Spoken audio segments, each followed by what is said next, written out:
What's going on, YouTube? Got another knife review here for you. Today we're going to be looking at the John W. Smith or J.W. Smith F5 flipper. I have heard so many things about J.W. Smith, but just have never been able to pull the trigger on one. Maybe one, due to cost at the time, and then two, because a lot of his knives actually were tip down carry. I think I've seen more recently more of his tip up carry knives, so definitely was more interested when I saw this one on the forums. But J.W. Smith, in my opinion, is one of the most underappreciated knife makers, custom knife makers out there. He's made, collaborations with, Triple Lot Design, with the Dauntless. He's made several, different kinds of knives, and each one of them, when people review them, when people are checking them out, are like, these are perfect.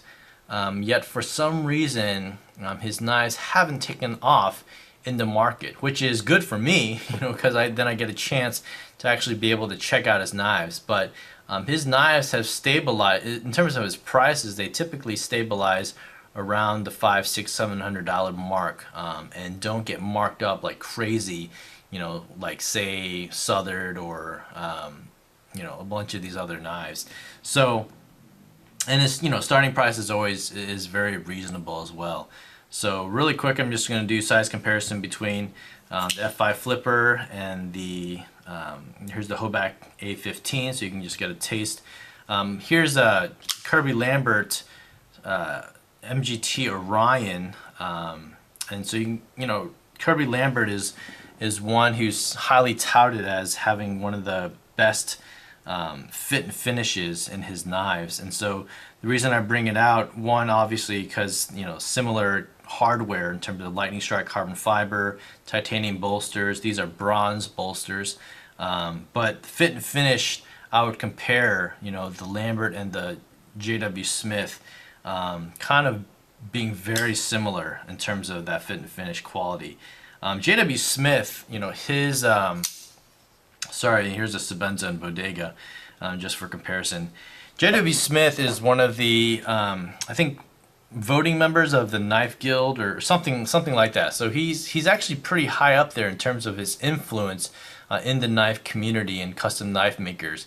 And so another reason why you would think that his work would be more appreciated and maybe even undervalued.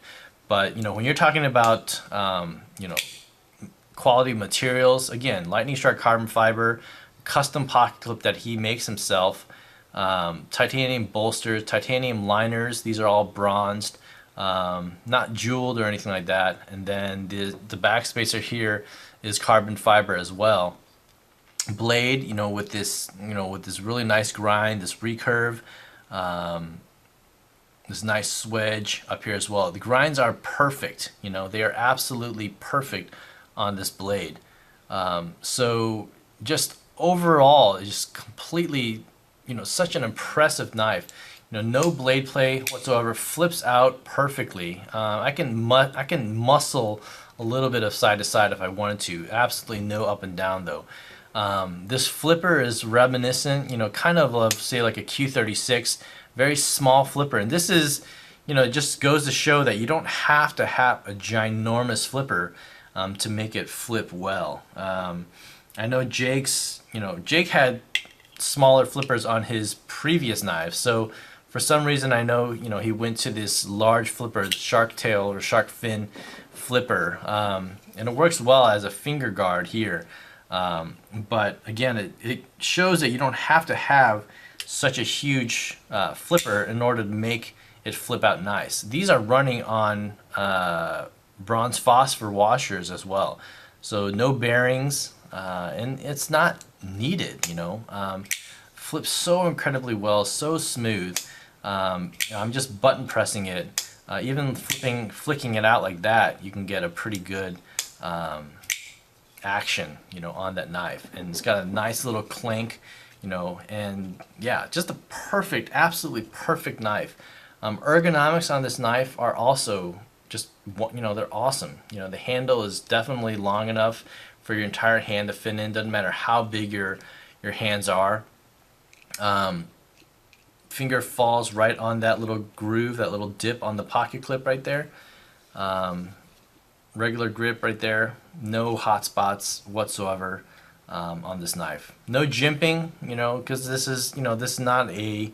It could be a harder use knife if you wanted it to be, but again, no jimping to secure your thumb. But I don't think it's necessary. This little flipper is going to serve as a nice finger guard. Ergonomics on this knife are going to lock your hand in as well, so you don't need to worry about that. It does have jimping on the back side, not on the underside though.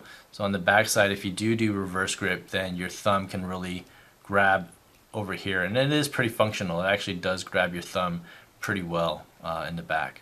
So pretty stout tip as well on this folder. Not the thickest tip that I've seen, but overall it's still a pretty good tip.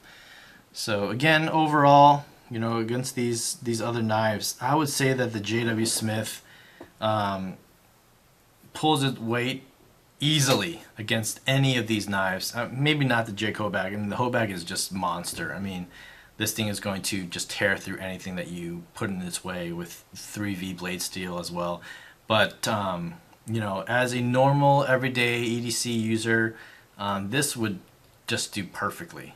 Blazing sharp out of the box, or no box, but just a phenomenal knife. And I hope that JW Smith, or actually I don't know, maybe I don't hope. I would want to get more JW Smiths for sure, because these knives are amazing. There's JW Smith's maker's mark on the bottom of that blade tang. Can't tell if it's upside down or not. I think it is. There you go. Yeah, JW Smith. So that's a pretty cool thing too. He just puts that maker's mark. Everything else is sterile, on his blades. Kind of like Ray Laconico. Even though Laconico has a big, huge Ray Laconico on the top of that thing, it's kind of nice because it gives it texture. It's almost a little bit like jimping, but leaves the flat appearance of the knife completely sterile. And so I do like that a lot as well. So yeah, I love having the sterile, sterile blades and sterile frames and all that if possible. So, but anyway, that's pretty much it. That's the JW Smith F5 flipper. Just an absolute awesome knife. If you get a chance to get any of his knives, whether it's the SD2, SD3, whatever variation of his knives, do it. Because I think when people catch on and they actually see that his knives are incredible, they're going to see that it's a great value, and then it could possibly, move up eventually. So yeah, if you get a chance to get a JW Smith, do it, because you will not regret. All right, so that's it, JW Smith. Let me know what you guys think in the comments down below. Thanks for watching, guys, and I'll see you on the next vid. Bye.